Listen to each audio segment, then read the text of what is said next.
안녕하십니까.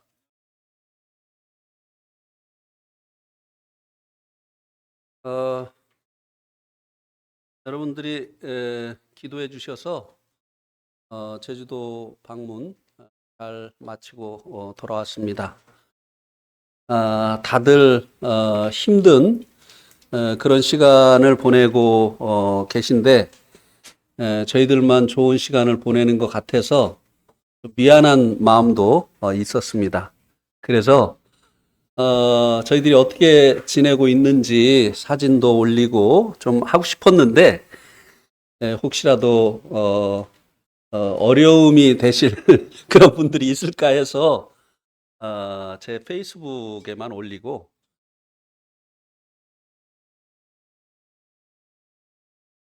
특별히 기도해 주셔서 그 가령골 교회 이틀 집회 주님 은혜 가운데 잘 마쳤습니다.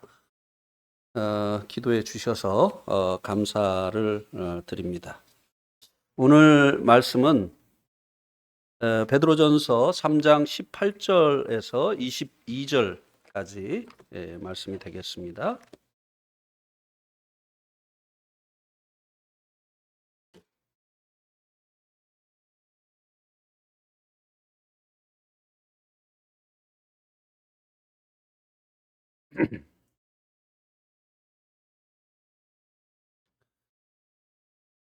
베드로전서 3장 18절에서 22절입니다.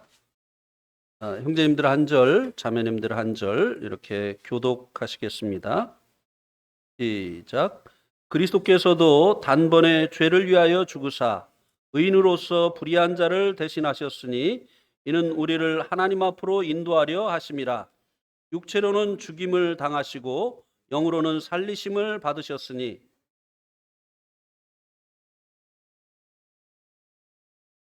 그들은 전에 노아의 날 방주를 준비할 동안 하나님이 오래 참고 기다리실 때 복종하지 아니하던 자들이라. 방주에서 물로 말미암아 구원을 얻은 자가 몇 명뿐이니 겨우 8명이라.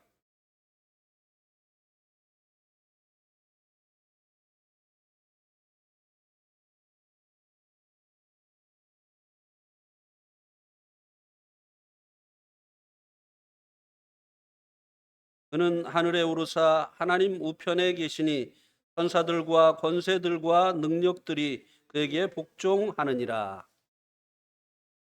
오늘 이 본문으로 드릴 말씀의 제목은 선을 행하심으로 고난을 받으신 주님 예수입니다. 선을 행함으로 인해서 고난을 받는 것에 본이 되신 예수님에 대해서 오늘 본문이 말씀해 주고 있습니다. 그리고 그 결과가 어떻게 나타났는가도 말씀해 주고 있습니다. 18절 말씀에는 그리스도께서 단번에 죄들을 위해서 죽으셨다고 말씀해 주고 있습니다. 우리가 함께 본 성경에는 죄를 위하여라고 말씀을 해주고 있는데 여기 이 죄는 죄들을 말씀해 주고 있습니다. 이 주님의 이 죽으심은 믿는 자들의 죄들을 대속하기 위함이었습니다. 그래서 그것을 여기 이 18절 말씀에서는 의인으로서 불의한 자들을 대신하셨다라고 말씀해. 이 대속은 대신해서 어떤 값을 치루어 주는 것을 의미를 하는 거죠. 그래서 예수님께서 불의한 자들의 그 죄값을 대신해서 죽으심으로 인해서 그 죄값을 치루어 주셨다고 하는 것입니다. 그래서 주님께서 죄인들을 대속하기 위해서 돌아가신 이 주님의 이 죽음은 하나님의 뜻이었습니다. 그래서 주님은 이 선을 이것이 이제 하나님의 뜻이 이제 선인데 이 선을 행하시기 위해서 고난을 당하셨다고 하는 것입니다. 주님께서는 자신의 죄 때문이 아니라 우리들의 죄들에 대한 형벌을 대신 받아 주셨습니다. 그래서 주님을 믿는 우리들은 죄들을 많이 지었지만 죄의 형벌을 면할 수 있게 되어진 것입니다. 그래서 요한복음 5장 24절에서는 내가 진실로 진실로 너에게 이르노니 내 말을 듣고 나 보내신 이를 믿는 자는 영생을 얻었고 심판에 이르지 아니한다고 했습니다. 이 심판은 죄인들이 받게 되어지는 것이죠. 그런데 수없이 많은 죄를 지은 우리들이 주님을 믿는 믿음으로 인해서 이 죄들에 대한 그 심판에 이르지 않는다고 말씀을 해주고 있습니다. 왜냐하면 예수님께서 우리가 받아야 됐던 그 죄에 대한 형벌을 대신 받아 주셨기 때문이라고 하는 것입니다. 이것을 대속이라고 하죠. 그다음에 주님의 대속은 앞부분에 보면 그리스도께서도 단번에 죄들을 위해서 죽으셨다고 말씀해 주고 있습니다. 주님의 이 대속은 단번에 이루어졌다고 하는 것입니다. 구약의 이 짐승을 통해서 이루어지던 이 대속은 그 죄에 대해서 각각의 그 죄에 대해서 짐승이 대속의 그 죽음을 당해야 됐지만 주님께서는 단 한 번에 모든 죄들에 대한 속죄를 하셨다고 하는 것입니다. 그래서 히브리서 9장 12절에서는 염소와 황소의 피로 하지 아니하시고 오직 자기의 피로 단번에 영원한 속죄를 이루시고 성소에 들어가셨다라고 말씀을 해주고 있습니다. 주님은 단번에 죄들은 우리가 여러 차례 걸쳐서 또 여러 가지 죄들을 지었지만 이 죄를 대속하는 주님의 이 속죄는 단번에 이루어졌다고 하는 것입니다. 그래서 이 주님의 이 속죄는 단번에 이루어졌지만 영원한 속죄다. 우리들이 그 시간 속에서 지은 이 모든 그 죄들을 예수님께서는 단번에 그 죄값을 다 치루어 주셨다고 하는 것입니다. 당신의 그 죽으심으로 인해서. 히브리서 한번 10장 10절에서 12절 말씀을 한번 보실까요?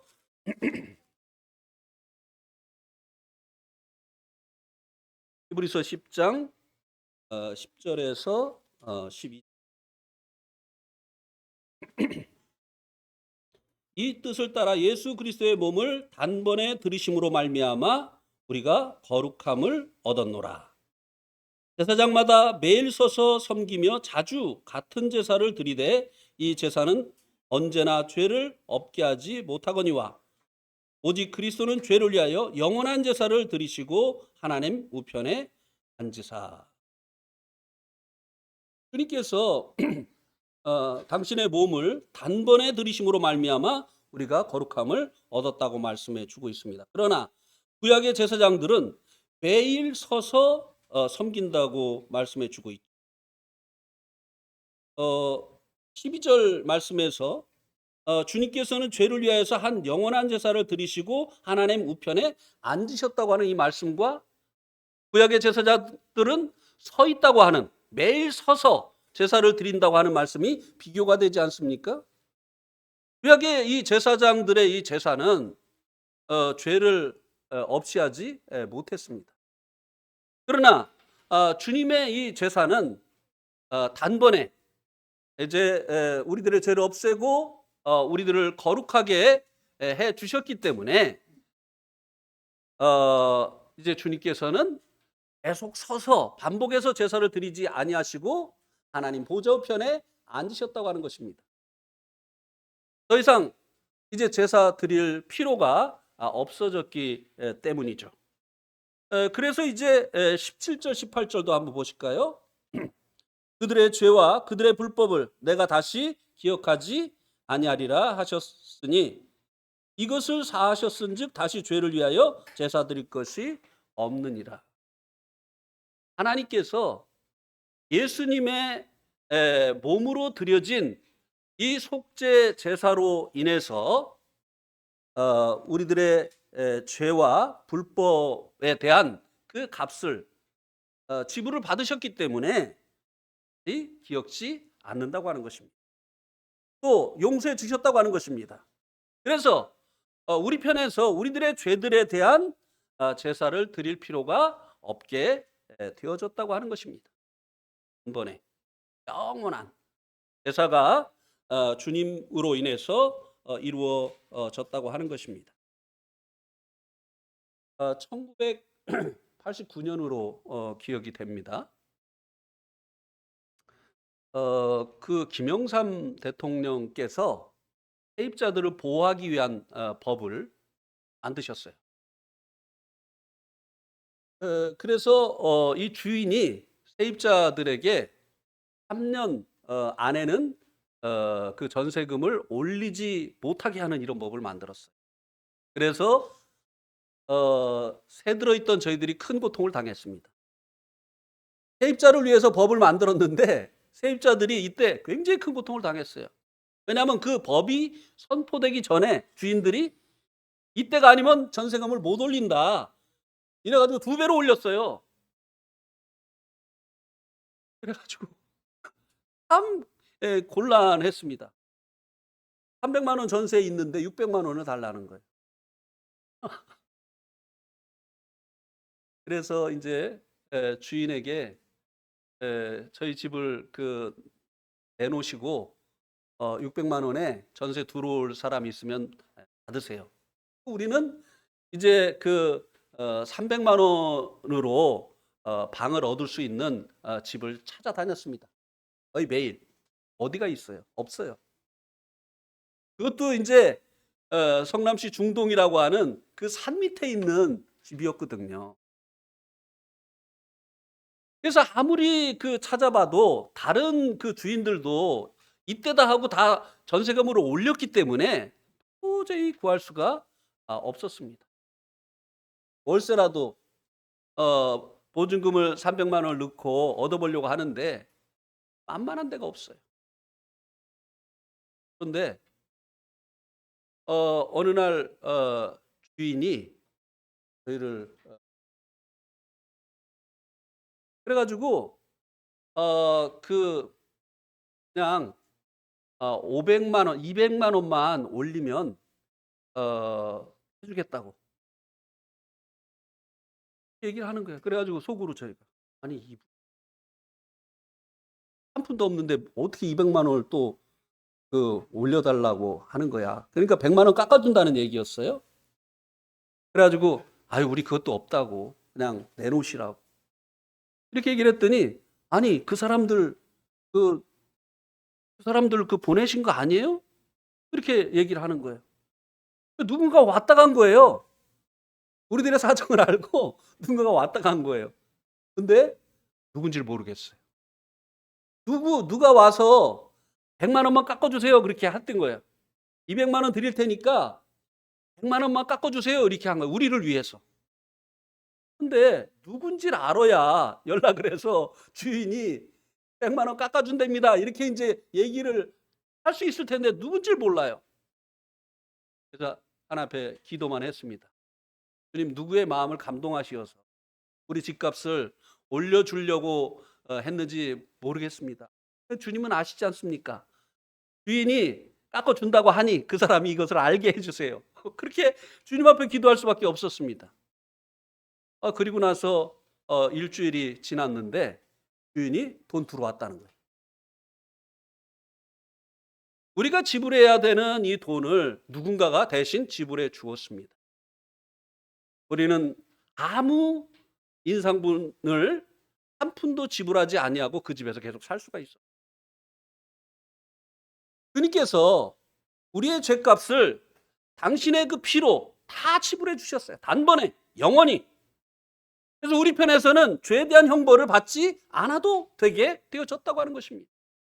단번에 2000년 전에 십자가에서 예수님께서 우리들이 지불해야 됐던 그 죄값, 우리들이 받아야 됐던 죄의 형벌을 대신 받아주셨기 때문에 우리는 더 이상 죄를 위한 제사를 드리지 않아도 되게 되어졌다고 하는 것입니다. 이것이 이제 단번에 이루어진 영원한 죄라고 하는 것이죠. 그분의 죽음의 이 목적은 우리들이 죄를 용서받는 것입니다. 그래서 이것은 더 궁극적인 목적을 위한 것이었습니다. 이 죄사함이 주님께서 우리 죄를 피 흘리셔서 영원히 단번에 영원히 속죄해 주신 궁극적인 목적이 아니고, 이것은 궁극적인 목적을 이루기 위한 이것은 그 전 단계의 일이었다고 하는 것입니다. 그것을 이제 18절 말씀을 해주고 있는데요. 18절 말씀 속에 그것이 나타나 있는데요. 여기 보면요, 끝부분에 보면 우리를 하나님 앞으로 인도하려 하십니다. 이것 때문에 주님께서 단번에 우리들을 대신해서 죄값을 치러 주셨습니다. 죄의 형벌을 대신 받아 주셨습니다. 그래서 하나님께서는 예수님이 흘리신 이 피로 인해서 우리의 죄를 용서해 주셨죠. 이것을 보고 우리가 죄 사함 받았다고 이야기를 하는 것입니다. 죄를 짓고 그 죄에 대한 벌을 받지 않았는데도 불구하고 예수님이 대신 그 형벌을 받아 주셨기 때문에 우리들은 죄의 형벌을 면하게 되어졌다고 하는 것입니다. 죄 사함을 받았다고 하는 것입니다. 그 목적이 무엇인가 하면 하나님 앞으로 우리가 나아가게 하기 위함이라고 하는 것입니다. 하나님 앞에 나아간다고 하는 것은 하나님과 함께하는 영생을 얻는 것을 의미를 합니다. 영생은 어떤 시간적인 개념도 포함이 되어 있지만 영혼이라는 말 자체가 시간적인 개념이 아닙니다. 이 영생은 하나님과 더불어서 사는 것을 의미하는 것입니다. 죄로 인한 이 두려움으로 인해서 우리가 하나님 앞에 나아갈 수가 없었어요. 하나님도 이 죄로 인해서 거룩하신 하나님이 우리와 함께 하실 수가 없었습니다. 그래서 예수님을 화목제물로 삼으시어서 죄로 인해서 나누어진 우리들을 하나님과 다시 연합되게 하시려고 예수님이 흘리신 그 피로 인해서 우리들의 죄가 용서받게 하시고, 그리고 우리가 이 죄에 대한 형벌에 대한 이 두려움을 벗어버리고 예수 그리스도의 이 피를 의지해서 하나님 앞에 담대하게 나아갈 수 있게 하셨다고 하는 것입니다. 거룩하신 하나님도 예수님의 그 피로 인해서 우리의 죄를 없애주셨기 때문에 우리와 함께 하실 수 있게 되어졌다고 하는 것입니다. 우리가 하나님 앞에 나아가는 것, 이것은 하나님과 함께하는 영생을 누리는 것이고, 둘째는 하나님과 교제하는 것이고, 셋째는 하나님을 예배하는 것입니다. 이것은 이 아들 예수 그리스도를 하늘의 그 씨로, 하늘의 미랄로 심으시어서 얻기를 원하셨던 열매라고 하는 것입니다. 농부가 씨를 뿌리고 물을 주고 하는 수고를 하는 것은 열매를 얻기 위함입니다. 하나님께서 왜 아들을 희생하셨느냐? 우리가 하나님 앞에 나아가기를 원하시기 때문이라고 하는 것입니다. 우리가 영생을 누리고 주님과 교제하고 그리고 예배하는 이 같은 우리의 삶 가운데 열매가 나타나기를 원하시어서 예수님께서 아들을 희생하셨다고 하는 것입니다. 농부가 그렇게 땀 흘려 수고를 했는데 열매가 맺혀지지 않는다고 한다면 그 수고가 무의미해지는 것이 아니겠느냐고 하는 것이에요. 주님의 이 죄사함의 은혜를 얻고도 주님과 함께하는 삶을 살지 아니하고 주님과 교제하지 아니하고 주님을 예배하지 않는다고 한다면 주님의 이 희생을 헛되게 하는 것이라고 하는 것입니다. 우리가 이 구원의 목적, 주님의 이 대속의 그 목적을 알고 우리의 삶 가운데서 이와 같은 일을 이제 함으로 인해서 열매를 하나님께 드리는 이와 같은 삶을 힘써야겠다고 하는 것입니다. 또 주님께서 18절 마지막 부분에 보면 육체로는 죽임을 당하시고 영으로는 살리심을 받으셨다고 말씀해 주고 있습니다. 어떤 사람들이 그런 얘기를 하죠. 예수님은 능력이 많은 분이 아니냐. 그러니까 십자가도 그 능력으로 고통 없이 치루셨을 것이다. 천만에요. 주님께서 여기 이 말씀에 육체로 죽음을 당하셨다고 했습니다.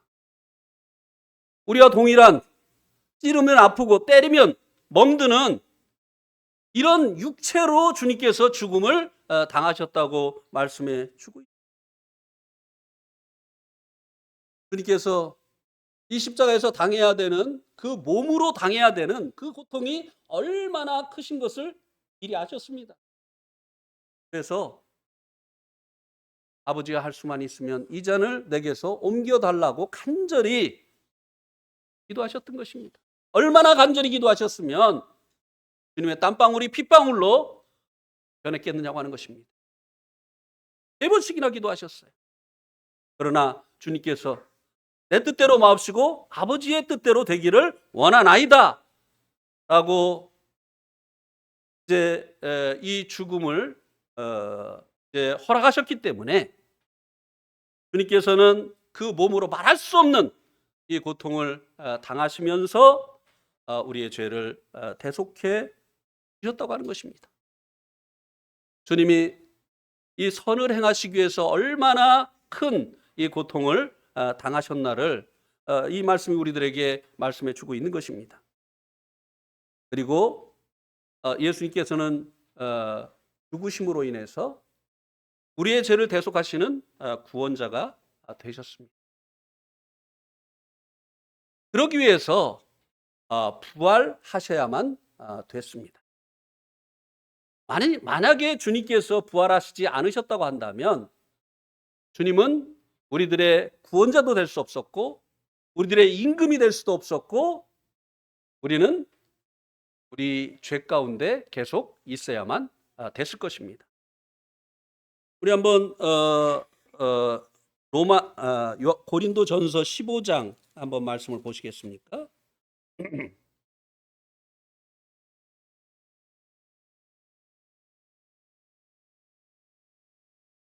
17절 고린도전서 15장 17절 그리스도께서 다시 살아나신 일이 없으면 너희의 믿음도 헛되고 너희가 여전히 죄 가운데 있을 것이요. 주님의 부활이 없으면 우리의 믿음도 헛되다고 했죠. 그리고 우리는 여전히 죄들 가운데 있을 것이라고 했습니다. 왜요? 이 주님의 죽음은요.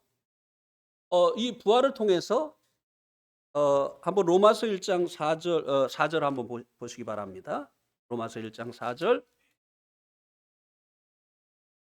로마서 1장 4절에 보면 성결의 영으로는 죽은 자 가운데서 부활하사 능력으로 하나님의 아들로 선포되셨으니 곧 우리 주 예수 그리스도. 주님께서 이 부활을 통해서 성결의 영으로 성령으로 죽은 자 가운데서 부활하셔서 그 능력으로 하나님의 아들로 선포가 되어졌다. 이 말의 의미는요. 주님의 부활은 주님께서 하나님의 아들이심을 입증한 것이라고 하는 것입니다. 주님은 당신이 하신 말씀을 늘 입증을 하셨습니다. 나는 세상의 빛이다. 나를 따르는 자는 어두운 가운데 다니지 아니할 것이다 하고 주님께서 요한복음 9장에 보면 나면서부터 소경되어진 자의 그 눈을 뜨게 하셔서 주님께서 빛 되심을 입증하셨습니다. 나는 부활이요 생명이니 나를 믿는 자는 죽어도 살겠고 살아서 믿는 자는 영원히 죽지 아니하리라고 말씀하시고 죽은 나사로를 주님께서 무덤에서 살려내심으로 인해서 예수님께서 부활이시고 생명이신 것을 입증하셨습니다. 예수님은 당신이 하나님의 아들이라고 증거를 하셨습니다. 하나님은 생명의 근원이십니다. 그래서 예수님은 이 죽음을 이기시고 부활하심으로 인해서 그분이 참으로 하나님의 아들이심을 입증을. 유대인들은 이것을 신성모독죄로 정죄를 했죠. 어떻게 사람의 아들이 하나님의 아들이라고 하느냐. 이것은 우리 하나님을 모독하는 거다.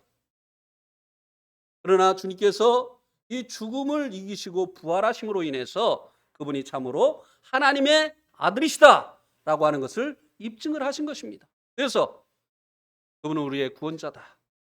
그래서 그분의 죽음은 우리의 죄를 대속한 것이다 라고 믿는 믿음이 참된 것이 되어지는 것이에요. 참된 것을 믿는 것이 되어진 것입니다. 주님의 부활을 통해서. 그리고 그분은 우리의 임금이시다. 그분의 흘리신 그 피로 우리를 값주고 사신 우리의 주권자이시다 라고 믿는 믿음이 참된 것이 되어지게 해 주셨다고 하는 것입니다. 또한 주님의 죽음이 우리들의 죄를 대속한 것이 되어졌기 때문에 우리가 죄로부터 이제 깨끗이 함을 얻는, 거룩함을 얻는 이 같은 은혜를 입게 되어진 것입니다. 부활이 없었다면, 그냥 예수님이 죽기만 하셨다고 한다면 우리의 믿음도 헛되고 그리고 우리는 여전히 죄 가운데 있었을 것이라고 하는 것입니다. 이 부활을 통해서 예수님이 이렇게 하나님의 아들이심을 입증하셨고 또 우리들의 죄들을 위해서 돌아가셨다고 하는 사실을 입증해 주신 것입니다. 그래서 이제 사도행전 5장 31절에 보면요. 사도행전 5장 31절.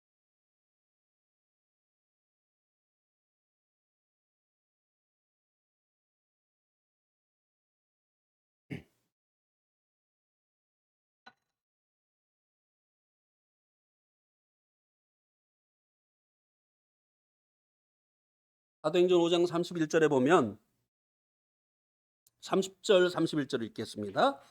너희가 나무에 달아 죽인 예수를 우리 조상의 하나님이 살리시고 이스라엘에게 회개함과 죄사함을 주시려고 그를 오른손으로 높이사 임금과 구주로 삼으셨느냐. 너희가 나무에 달아 죽인 예수. 그들이 왜 예수님을 십자가에 달아서 죽였죠? 신성모독했다. 그리고 또 빌라도는 반역죄를 졌다.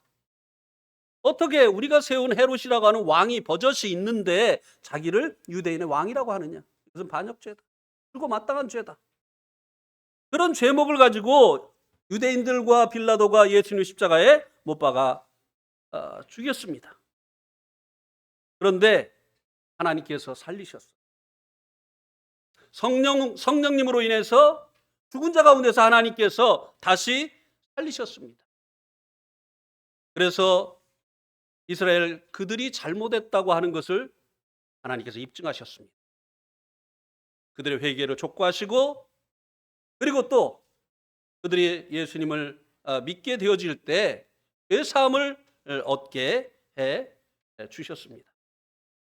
그래서 하나님께서 이스라엘의 회개함과 죄사함을 주시려고 예수님을 오른손으로 높이셔서 임금과 구주로 예수님의 십자가의 죽음으로 인해서 예수님은 임금과 구주라고 하는 이 놀라운 영광을 획득을 하십니다. 그분이 죽지 않으셨다 할지라도 그분은 영원토록 찬송을 받으시기에 합당하신 하나님이십니다. 그러나 임금과 구주의 이 직분, 이 영광은 얻지 못하셨을 것입니다.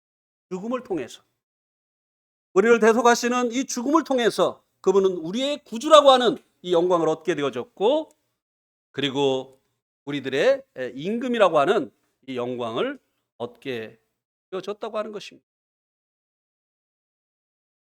이것이 예수님께서 선을 위해서 고난을 받으심으로 인해서 얻게 되어진 영광이죠. 결과입니다. 이 영광은요, 우리가 믿음으로 말미암아 얻기도 하지만 거기에 더해서 얻을 수 있는 것이 이 영광입니다. 우리가 믿음으로 말미암아 하나님의 자녀가 되어지는 놀라운 영광을 얻었죠. 얼마나 이것이 큰 영광입니까? 아버지가 어떤 분이냐에 따라서 그 아들의 영광이 달라지잖아요. 그렇죠? 그런데 이 하나님께서 우리가 주님을 믿을 때 허락하신 이 영광 위에 우리가 고난을 당하는 만큼 영광을 더해서 주님께서 고난을 통해서 이제 이 구원자의 영광 그리고 임금의 이 영광을 얻으신 것처럼 우리가 주와 복음을 위해서 또 교회를 위해서 고난을 받는 만큼 더해서 영광을 얻을 수 있게 되어진다고 하는 것입니다. 19절에서 20절 말씀은 성경에서 가장 난해한 절 중에 하나입니다. 그러나 이 난해한 구절을 가지고 바로 이해를 하려고 기도하고 또 여러 연관된 성경을 살피면서 연구한 믿음의 선진들로 인해서 우리는 그렇게 어렵지 않게 이 말씀의 바른 의미를 깨달을 수 있게 여기에 이제 어떤 말씀이 나오지요? 19절에 보면 그가 또한 영으로 가서 옥에 있는 영들에게 선포하시니라.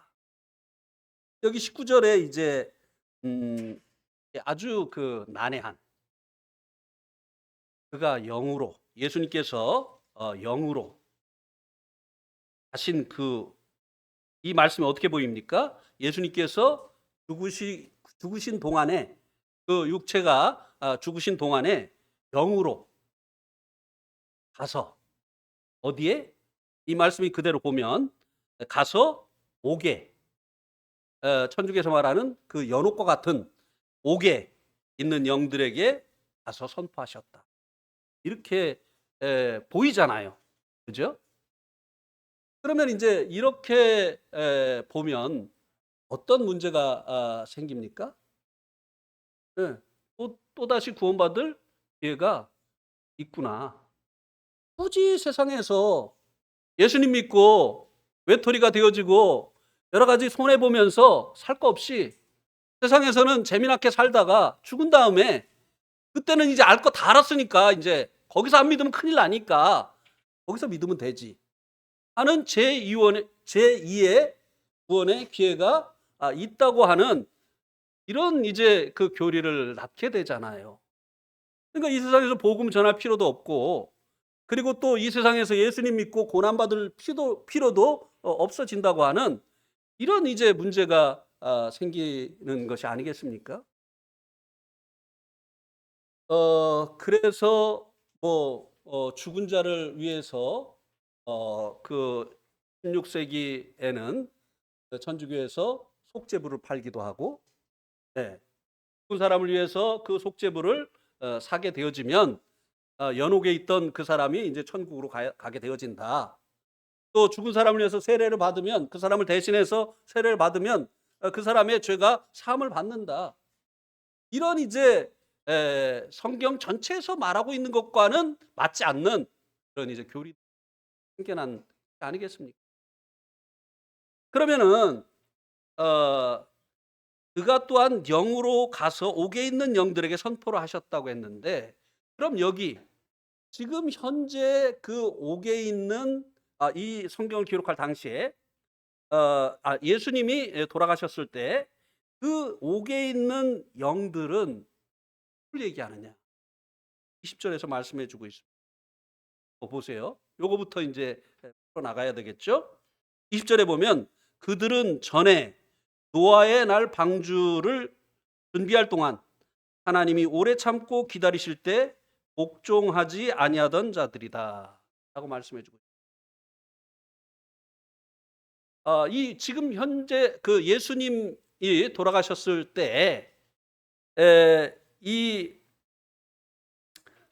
이거는 이제 이 성경을 가지고 이제 연옥설을 얘기하는 사람들이 말하는 입장에서 제가 말씀을 드리고 있는 겁니다. 이거를 이제 나중에 바로 잡겠습니다만, 그들이 볼 때 예수님이 돌아가셨을 그때에 이 옥에 있는 이 사람들이 누구냐? 전에 노아의 날 방주를 준비할 동안에 하나님이 오래 참고 기다리실 때 복종하지 아니하던 자들. 그러니까 구원의 방주를 예비했는데 이제 심판이 온다고 하는 그 경고를 무시하고 믿지 않았던 사람들, 그들에게 다시 기회가 주어졌다고 하는 얘기가 된단 말이죠. 그러면 이 말씀이 그 말하는, 그러니까 이제 우리가 이제 복음을 전할 때 지금이 구원의 날이고 지금이 은혜 때다. 그래서 주어진 현재 이 기회를 사야 된다라고 하는 이런 이제 그 구원의 이 시급성에 대해서 우리가 이제 복음을 전하잖아요. 근데 이게 다시 기회가 주어진다고 한다면 이 말씀이 죽은 다음에 살아있을 때 믿지 않고 그 지옥을 방불하는 그곳에 가 있는 그 사람들에게 다시 이제 기회가 주어진다고 한다면 우리가 이 구원에 대한 시급성을 전할 필요가 없어지고 또 듣는 사람들도 그렇게 긴장해야 될 필요가 없지 않느냐라고 하는 것입니다. 그러면 여기서 말씀해 주고 있는 참된 의미가 무엇이냐? 자, 우리가 고린도전서 3장을 한번 보세요.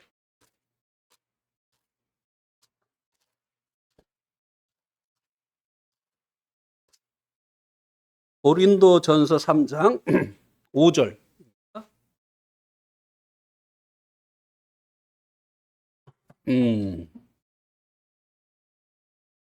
그런즉 아볼로는 무엇이며 바울은 무엇이냐? 그들은 주께서 각각 주신 대로 너희로 하여금 믿게 한 사역자들이니라. 1절 보세요.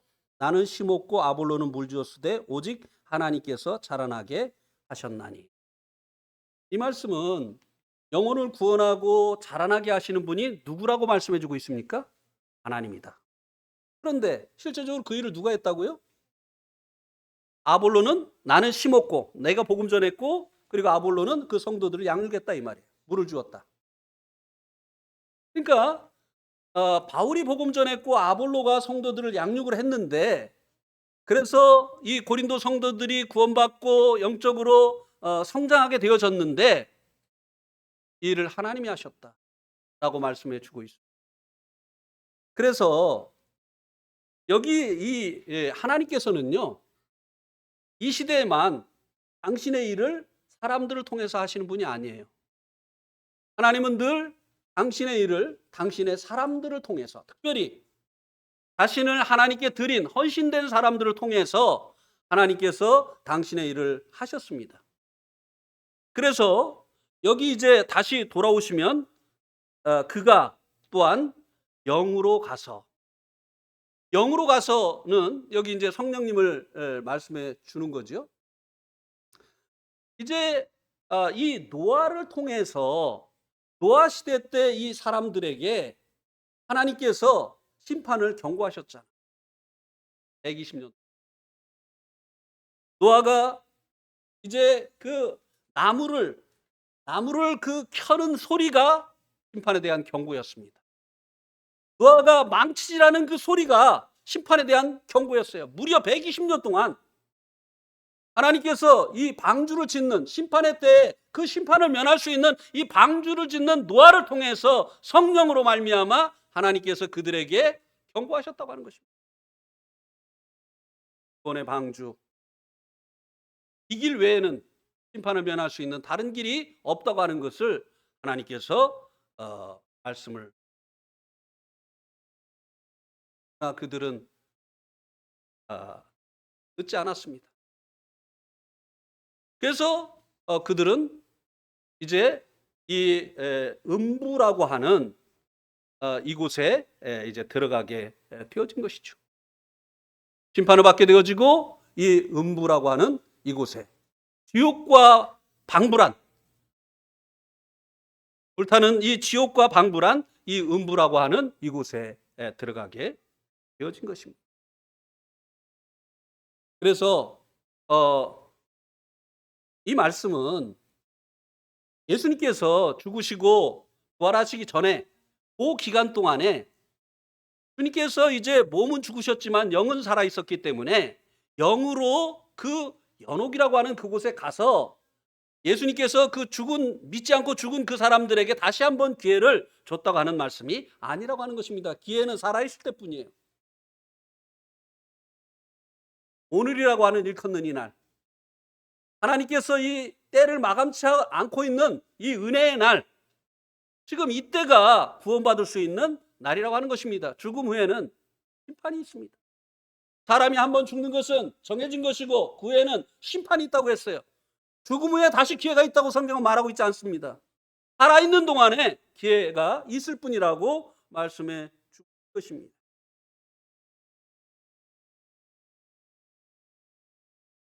그런데 이때 이 노아를 통해서 전해진 하나님의 말씀을 듣고 구원받은 사람들이 겨우 몇 명뿐이라고요? 8명. 누구였을까요? 노아, 그리고 노아 부인, 그다음에 네? 아들, 네. 그다음에 며느리, 세 아들, 세 며느리. 그래서 8명. 그러니까 이제 왜 이제 굳이 그때 이제 구원받은 사람이 8명이었다라고 하는 것을 증거를 하고 있느냐? 이 당시에 지금 이제 예수님 믿고 핍박받는 이 베드로 전서를 받아보는 이 성도들의 수도 적었습니다. 왜 능력 많으신 하나님이 믿는 사람들이 이렇게 적을까 하는 이런 이제 마음속에 의문이 있었던 것입니다. 어떤 그 형제를 만나서 제가 계속 이 교회 진리에 대해서 그에게 이제 구원만 받았지 이제 교회 진리를 모르는 형제에게 교회는 이러해야 된다. 성경이 말하는 교회는 이렇다. 예배도 드려야 되고 교회는 성직제도가 없어야 되고 교파도 없어야 되고 성경이 말하는 교회는 이런 것들이 있어서는 안 된다. 또 은사를 따라서 일을 하는 것이 성경이 말하는 이 교회다. 이런 것들을 쭉 얘기를 하니까 이해를 하겠다는 거예요. 근데 한 가지 안 풀리는 게 있다는 거예요. 왜 성경대로 하는 이 교회에 사람들이 이렇게 적냐 이거예요. 예. 그죠? 성경대로 안 하는 교회는 막 그냥 몇십만 명씩 모이고 몇만 명씩 모이는데 왜 성경대로 하는 이 교회는 이렇게 인원이 적으냐? 이것이 안 풀린다는 거예요. 이 시대 성도들도 이게 안 풀렸을 거예요. 능력만 하신 하나님을 믿는 자들이 왜 이렇게 수가 적어가지고 다수에게 이렇게 핍박을 받아야 되느냐? 그러면 노아 시대에는 8명밖에 없어. 다수가 따른다고 해서 그것이 진리가 아닙니다. 진리는 소수가 따른다 할지라도 진리는 진리일 뿐이에요. 비진리는요, 다수가 따른다 할지라도 비진리예요. 거짓은 많은 사람들이 따른다 할지라도 거짓이에요. 갈릴레오 아시죠? 기동설을 주장한 사람. 그리고 지구가 둥글다고 하는 것을 주장한 분. 갈릴레오가 이것을 주장하다가 이제 재판을 받게 됐어요. 너 이렇게 이단 사설을 계속 퍼뜨릴래? 아니면 그 태양이 아침에 떴다가 저녁에 지니까 태양이 이제 돈다고 할래? 그 시대 사람들은 너무 배를 타고 멀리 가면 안 된다고 했어요. 왜죠? 떨어지니까. 지구가 둥근 거를 모르니까. 왜 이렇게 보면은 끝이 보이잖아요. 저기 넘어가면은 이제 배가 떨어진다고 생각해요. 근데 갈릴레오가 어느 날 해변에서 이렇게 멀리를 바라보고 있는데요. 배가 한 대가 이렇게 나타. 근데 전체가 안 보이는 거예요. 제일 높이 있는 도시 먼저 보이는 거예요. 근데 점점 가까이 올수록 전체가 보이기 시작하는 거예요. 야, 이게 평평하지가 않구나, 지구가. 둥글구나 하는 거죠. 근데 이 진리를 누구만 알았어요? 갈릴레오만 알았어요. 그래가지고 이단 사설을 퍼뜨린다고 해가지고 갈릴레오가 재판을 받게 됐습니다. 너 지구가 평평하다고 하고 살래? 아니면 둥글다고 하고 죽을래? 기동설을 주장하다가 죽을래? 이렇게 하니까 갈릴레오가 뭐라고 했죠? 뭐라고 했습니까? 갈릴레오가? 아니에요. 그럼 그렇게 합시다. 그렇게 했어요. 그럼 그렇게 합시다. 그랬어요. 그렇게 하고 살아나왔어요. 나오면서 뭐라고 했죠? 내가 그렇게 말하면 뭐해? 그래도 지구는 도는데. 지구는 둥근. 그 시대에 갈릴레오 한 사람만 이 지동설을 썼지만, 썼어요. 많은 사람들이 이건 이단 사설이라고 하고, 지구가 평평하다고 하고, 태양이 돈다고 하고, 이렇게 했지만, 그것은 거짓이었어요. 사실이 아니었습니다. 사람이 많이 믿느냐, 안 믿느냐, 그것이 진리냐, 아닌가를 판가름하는 것이 아닙니다. 주님께서 말씀하셨습니다. 주님을 따르는 길은 좁은 문으로 들어가는 것이고 좁은 길이라고 해요. 많은 이가 찾지 않는다고 했습니다. 이 진리의 길은 이 노아 때도 그랬고 그리고 과거에도 그랬고 현재도 그렇습니다. 넓은 문이 아니에요. 넓은 길이 아니라고 하는 것입니다. 이것이 정말 사실이냐 아니냐, 진리냐 아니냐, 이것이 중요한 것이지 얼마나 많은 사람들이 이것을 믿느냐 따르느냐, 이거 진리냐 아니냐를 판단하는 근거가 되는 것이 아니라고 하는 것입니다. 민주주의의 허점이 그런 거예요. 많은 사람이 따르면 그게 어느 날 진리가 돼버리죠. 그렇지가 않습니다.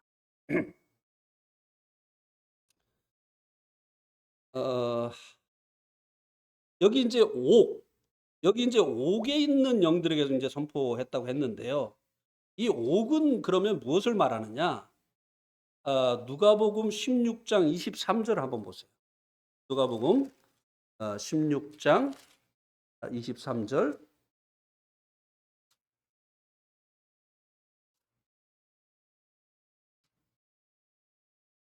누가복음 16장 23절에 보면 여기 이제 거지 나사로와 부자에 대한 말씀을 예수님께서 해 주셨는데요. 23절에 보니까 그가는 이제 부자입니다. 부자가 죽어서 장사가 되매 그가 음부에서 고통 중에 눈을 들어 멀리 아브라함과 그의 품에 있는 나사로를 보고, 부자가 간 곳이 음부입니다.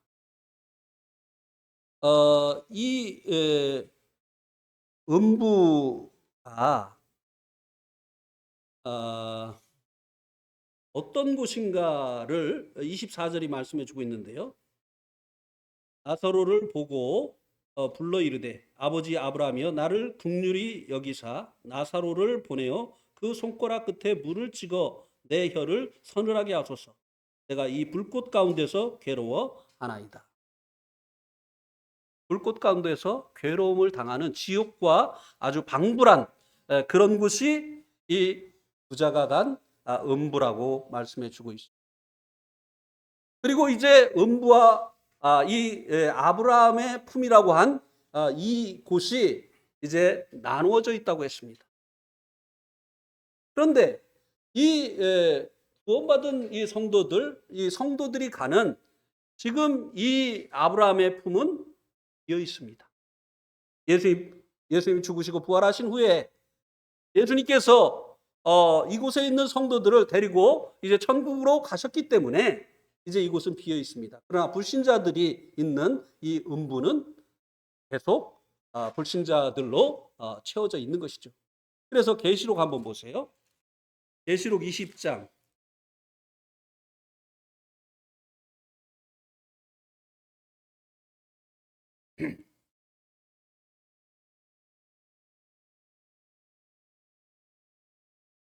계시록 20장 14절을 한번 보세요. 예. 계시록 20장 14절에 보면 사망과 음부도 어디에 던져요? 불못에 던져지니 이것은 둘째 사망 곧 불못이라. 유혹과 음부는 다릅니다. 그래서 이 음부가 불못에 던져지게 되어짐으로 인해서 그곳에 있는 불신자들이 다 지옥으로 던져지게 되는 거예요. 그러나 이 성도들이 있던 이 아브라함의 품이라고 하는 이곳은 주님께서 부활하시면서 그곳에 있는 성도들을 천국으로 데려갔기 때문에 그곳은 비어 있습니다. 그래서 사도 바울이 이제 그 죽느냐 사느냐 하는 이 재판을 앞에 두고 그가 뭐라고 고백을 했습니까? 내가 원하는 것은 내 몸을 떠나서 주와 함께 있는 것이라고. 사도 바울은 만약에 이 재판에서 자신이 사형 온도를 받고 죽게 되어지면 음부에 가는 것이 아니라 아브라함의 품에 가는 것이 아니라 죽게 된다고 말씀해 주고 있습니다. 그래서 주님께서 죽으시고 부활하신 후에 이곳은 이제 성도들이 주님께 갔기 때문에 천국에 갔기 때문에 이곳은 비어 있다고 하는 것입니다. 어쨌든 여기에서 말씀해 주고 있는 이 옥은 음부를 말씀해 주는 것이고, 그리고 여기에 있는 이 사람들은 노아의 그 경고를 받고도 믿지 않았던 사람들을 말씀해 주는 것이고, 그들이 살아 있을 때 성령께서 이 노아를 통해서 그들에게 복음을 전했지만 그들이 순종치 아니한 것이라고 하는 것을 보고 있는 것입니다.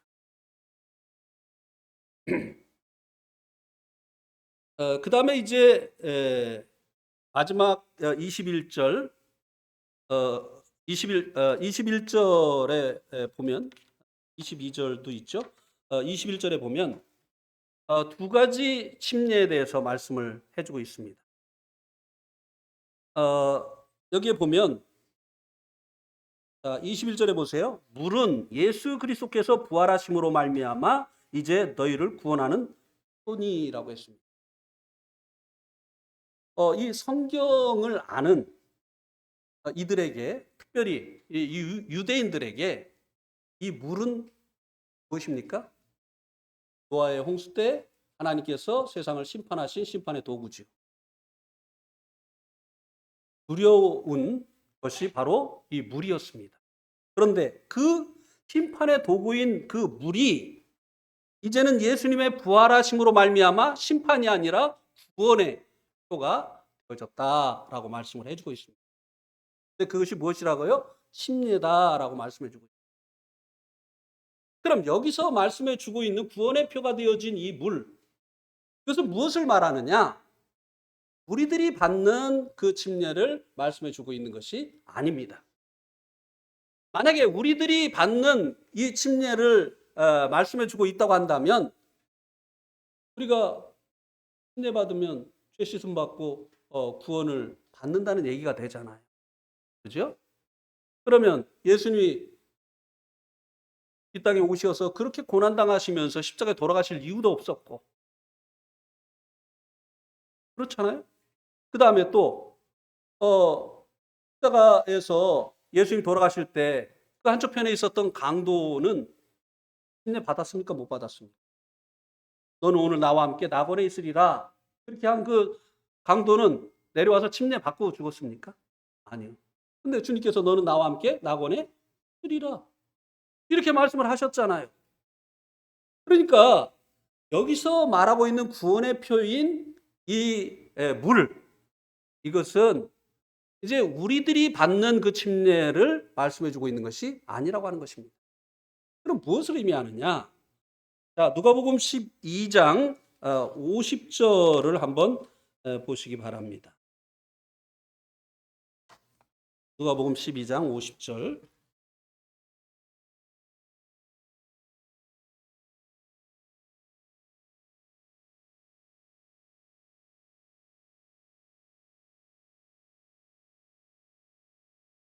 여기 보면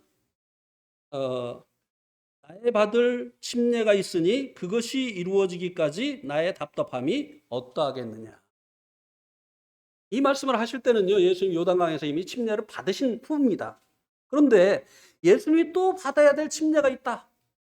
그것이 이루어지기까지 나의 답답함이 어떠하겠느냐. 이렇게 말씀을 하셨어요.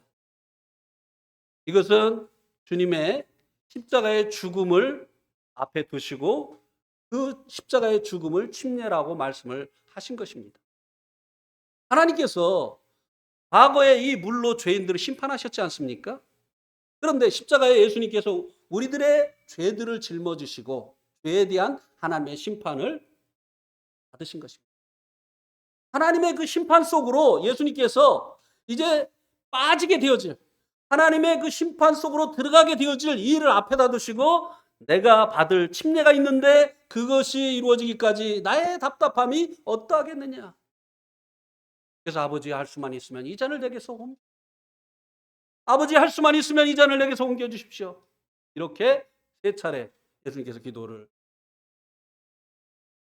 그래서 예수님의 이 십자가의 이 죽음을 침례로 말해주고 있는데 이것으로 인해서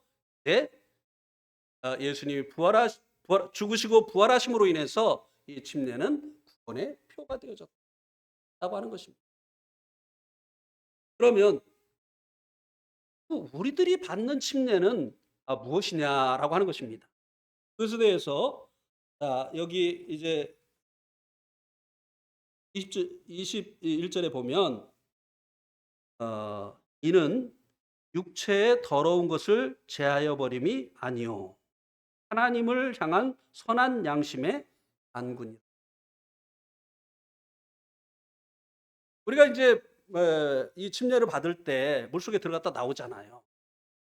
그런데 이 물속에 들어갔다 나온다고 해서 이 침례가 우리들에게 있는 더러운 것을 씻어주는 그런 일을 하는 것이 아니라고 하는 것입니다. 우리들의 죄를 없이 해주신 것은 예수님의 피죠. 예수님께서 받으신 그 침례죠. 예수님께서 십자가에서 피 흘려 돌아가신 그 피로 인해서 우리들의 모든 더러운 죄들이 깨끗이 씻음을 받았습니다. 그래서 우리가 침례를 통해서 우리들의 더러운 것들을 제해버리는 것이 아니라고 하는 것입니다. 이 침례는 선한 양심이 선한 양심의 강구다. 하나님을 향한 선한 양심의 강구다. 이 선한 양심은 예수님의 피로 우리 마음에 있는 더러운 이 죄악된 것들을 씻음을 받고 난 후에 생긴 이 양심을 얘기해 주고 있는 것입니다. 죄로 더러워진 양심은요, 예수님을 우리의 구원자라고 인정치 않았어요. 이 죄로 더러워진 우리의 이 마음은요, 예수님이 우리의 임금이다. 우리의 인생은 당신 것입니다라고 인정치 않았습니다. 그런데 이 십자가를 통해서 나타나신 이 하나님의 사랑을 깨닫고 우리의 마음이 변했습니다. 우리의 마음 가운데 그렇습니다. 내가 죄인이고 내가 지은 죄에 대한 형벌을 예수님이 대신 받아주셨습니다. 예수님이 나의 구원자이십니다. 내 인생은 내 것이 아닙니다. 주님의 것입니다. 라고 이 새롭게 되어진 이 선한 이 마음, 양심으로 인해서 하나님 앞에 이렇게 고백을 하는 침례를 받게 되어집니다. 우리가 받는 이 침례는 무엇입니까? 예수님이 나의 구원자이십니다. 그래서 우리가 침례 받을 때 그런 고백을 하는 것이 아닙니까? 또 예수님이 나의 임금이십니다. 강구라고 했는데 응답이라고 번역을 했더라면 더 좋은 것입니다. 선한 양심의 복음에 대한 응답. 이것은 구원과 관련이 없는 것입니다. 우리의 믿음의 고백으로 이 침례를 받게 되어지는 것이라고 하는 것입니다. 그 다음에 이제 22절 마지막 절은 선을 22절 한번 보실까요? 그는 하늘에 오르사 하나님 우편에 계시니 선사들과 권세들과 능력들이 그에게 복종하느니라. 이것은요, 선을 위해서 고난을 당하신 결과입니다. 땅으로 내려오시어서 낮아지셨던 그 주님, 하늘의 영광을 포기하시고 이 사람이 되시어서 낮아지신 그 주님을 하나님께서 다시 하늘로 올리셔서 하나님 보좌 우편에 앉히셨습니다. 이게 주님께서 선을 위해서 고난을 당하심으로 얻게 되어진 그 영광을 말씀해 주고 있는 것이죠. 그리고 천사들과 권세들과 능력들이 주님에게 복종한다고 하는 것은 주님께서 이제 이 땅에 오실 때 포기하셨던 그 권세를 하나님께서 회복시켜 주셨다고 하는 것입니다. 우리도 마찬가지입니다. 주님이 다스리는 그 나라가 되어질 때 잃어버렸던 만물을 다스리시라고 하셨던 그 권세를 우리가 회복하게 됩니다. 우리가 범죄함으로 인해서 사단에게 속하게 되어졌고, 그리고 우리가 하나님께서 사람에게 허락하셨던 이 만물을 다스리는 권세를 빼앗겼죠. 그런데 이제 천년 왕국이 되어지면, 주님이 다스리는 그 나라가 되어지면 어린아이가 독사굴에 손을 넣어도 물지 않고 사자들과 장난을 치는 이런 사람의 이 원래 하나님께서 주셨던 그 권세가 회복되어지는 여하튼 영광의 날이 오게 되어진다고. 그러나 반복해서 말씀을 드리지만 선을 위해서 고난을 받은 만큼 이 영광이 차이가 있다. 왜냐하면 하나님은 심는 대로 거두게 하시는 공의로우신 분이시기 때문에 그렇습니다. 육체를 위해서 심는 자는 육체를 따라서 썩어진 것으로 거두고, 성령을 쫓아서 심는 자는 성령을 쫓아서 영생을 거두리라고 말했습니다. 여기서 말씀해 주고 있는 영생은 영생의 질을 얘기하는 거죠. 하나님과 함께하는 그 나라에서 어떠한 질의 이 영생을 누리게 되느냐가 이 땅에서 우리가 살아가는 동안에 선을 위해서 고난을 받느냐, 아니면 타협하고 세상과 더불어서 살아가느냐와 깊은 있다고 하는 것입니다. 오늘 말씀 여기까지 말씀을 드리겠습니다.